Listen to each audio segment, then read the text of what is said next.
నొప్పి మాయం, సర్జరీ దూరం. మోకాలు మరియు నడుము నొప్పులను ఇకపై భరించాల్సిన అవసరం లేదు. ఆపరేషన్ లేకుండా అత్యాధునిక చికిత్స. Indo British advanced pain clinic సంప్రదించండి 9807556789. ఆ ఉమ్మడి జిల్లా నుంచి ఇంకా కారు దిగేసే ఎమ్మెల్యేలు ఎమ్మెల్సీలు ఎంతమంది? 10 మంది ఉన్న చోట ఒక్కరు పార్టీ ఫిరాయిస్తే మిగతా వాళ్ళు కూడా ఆయన్ని ఫాలో అవుతారా లేక ఆగుతారా? నాయకులు పైకొకటి చెప్పారంటే కొన్నాళ్లకు ఖచ్చితంగా దానికి వ్యతిరేకంగానే జరుగుతుందా? ఏంటా ఉమ్మడి జిల్లా, ఏంటా కథ? తెలంగాణలో జంపింగ్ ఎమ్మెల్యే వ్యవహారం హాట్ టాపిక్ గా నడుస్తోంది. బీఆర్ఎస్ నుంచి కాంగ్రెస్ లోకి వలసలు పెరిగిపోతున్నాయి. కారు దిగేస్తున్న ఎమ్మెల్యేలకు అభయహస్తం అందిస్తుంది కాంగ్రెస్ పార్టీ. ఇప్పటికే 5 ఎమ్మెల్యేలు పార్టీ మారగా ఇంకా క్యూలో ఎవరెవరున్నారన్న చర్చ జోరుగా సాగుతుంది. అటు గులాబీ దళంలోనూ ఎమ్మెల్యేల మీద అనుమానపు చూపులు పెరిగిపోతున్నాయట. ఎప్పుడు ఎవరు కారు దిగేసి హ్యాండ్ ఇస్తారో, అవతలి చెయ్యి అందుకుంటారోనన్న బెంగ పెరిగిపోతుందట బీఆర్ఎస్ వర్గాల్లో. తాజాగా కొంతమంది బీఆర్ఎస్ ఎమ్మెల్యేలు, ఎమ్మెల్సీలు, ఇతర నాయకులు ఫామ్ హౌస్ కు వెళ్లి కేసీఆర్ను కలిశారు.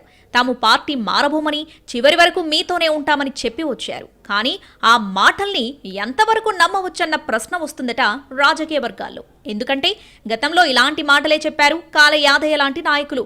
విలువలున్న వ్యక్తిని పార్టీ మారను అని చెప్పి వెళ్లి కేసీఆర్ను కలిశారు యాదయ్య. కట్ చేస్తే ఇటీవల ఢిల్లీ వెళ్లి ముఖ్యమంత్రి రేవంత్ రెడ్డి సమక్షంలో కాంగ్రెస్ కండువా కప్పుకున్నారాయన. ఈ పరిస్థితుల్లో ఉమ్మడి రంగారెడ్డి బీఆర్ఎస్ ఎమ్మెల్యేల వ్యవహారం చర్చనీయాంశమైంది. ఇటీవల వారు ఫామ్ హౌస్ కు వెళ్లి కేసీఆర్ ని కలిసి రావడం ఆసక్తి రేపుతుంది. మరోవైపు మాజీ మంత్రి సబితా ఇంద్రారెడ్డి కూడా తనపై వస్తున్న వార్తలను ఖండించారు. తాను పార్టీ మారడం లేదంటూ ప్రకటన విడుదల చేశారామె. ఉమ్మడి రంగారెడ్డి జిల్లాలోని 10 మంది బీఆర్ఎస్ ఎమ్మెల్యేలలో ఒకరు పార్టీ మారడంతో మిగతా వారి సంగతేంటన్న చర్చ నడుస్తోంది. మేడ్చల్ ఎమ్మెల్యే మాజీ మంత్రి మల్లారెడ్డి, మల్కాజ్గిరి ఎమ్మెల్యే రాజశేఖర్ రెడ్డి కూడా పార్టీ మారబోతున్నారంటూ చాలా రోజుల నుంచి ప్రచారం జరుగుతోంది. ఆయన త్వరలోనే పార్టీకి గుడ్ బై చెప్పబోతున్నారని ఓ రేంజ్లో గుసగుసలాడుకుంటున్నాయి గులాబీ వర్గాలు. అలాగే మరికొందరు కూడా కాంగ్రెస్ నేతలకు టచ్లో ఉన్నారట. అలాగే బీఆర్ఎస్ కు చెందిన ఎమ్మెల్సీలను కూడా చేర్చుకునేందుకు హస్తం పార్టీ ఆపరేషన్ మొదలుపెట్టిందన్న వార్తలతో బీఆర్ఎస్ నేతలకు గుబులు పుడుతున్నట్టు తెలుస్తోంది. నిధులు, పదవుల పేరిట వాళ్లు క్యూ కడితే పరిస్థితి ఏంటనే ఆందోళన మొదలైనట్టు చెబుతున్నారు. శాసనమండలిలో మొత్తం 40 మంది సభ్యులుండగా అందులో బీఆర్ఎస్ బలం 29, కాంగ్రెస్ కు 4, బీజేపీకి 1, ఎంఐఎంకు 2, ఉపాధ్యాయ సంఘాలకు చెందిన వారు 2 గవర్నర్ కోటా కింద మరో 2 స్థానాలు ఖాళీగా ఉన్నాయి. దీంతో మండలిలో ఎలాగైనా గులాబీ పార్టీ బలాన్ని తగ్గించేందుకు కాంగ్రెస్ స్పెషల్ ఆపరేషన్ చేపట్టినట్టు తెలుస్తోంది.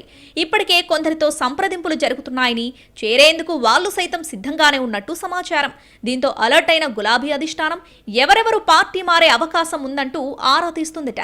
ఎక్కడ నేరుగా ఎంటర్ అవ్వకుండా ఎమ్మెల్సీలకు సన్నిహితంగా ఉండే వారిలో కొందరిని ఎంపిక చేసుకుని వాళ్ల నుంచి వివరాలు సేకరిస్తుందట గులాబీ అధిష్టానం. ప్రభుత్వాన్ని ఇరుకున పెట్టాలంటే మండలిలో ఖచ్చితంగా బలముండాలని భావిస్తున్న బీఆర్ఎస్ పెద్దలు తమ ఎమ్మెల్సీలు పార్టీ మారకుండా చర్యలు తీసుకునేందుకు ప్రయత్నిస్తున్నట్టు సమాచారం. ఉమ్మడి రంగారెడ్డి జిల్లాకు చెందిన ఎమ్మెల్సీలు కూడా జంపింగ్ లిస్టులో ఉన్నట్టు సమాచారం. ప్రస్తుతం కారు పార్టీకి కాస్త బలమున్నా హైదరాబాద్ పరిసర ప్రాంతాల ఎమ్మెల్యేలు జారిపోతే ఇక పరిస్థితి ఏంటన్న చర్చ జరుగుతోంది. మరి పేర్లు ప్రచారంలో ఉన్నవారు ఒక్కొక్కరే వెళ్తారా లేక మూకుమ్మడిగానా అని ఆసక్తిగా చూస్తున్నాయి రాజకీయ వర్గాలు.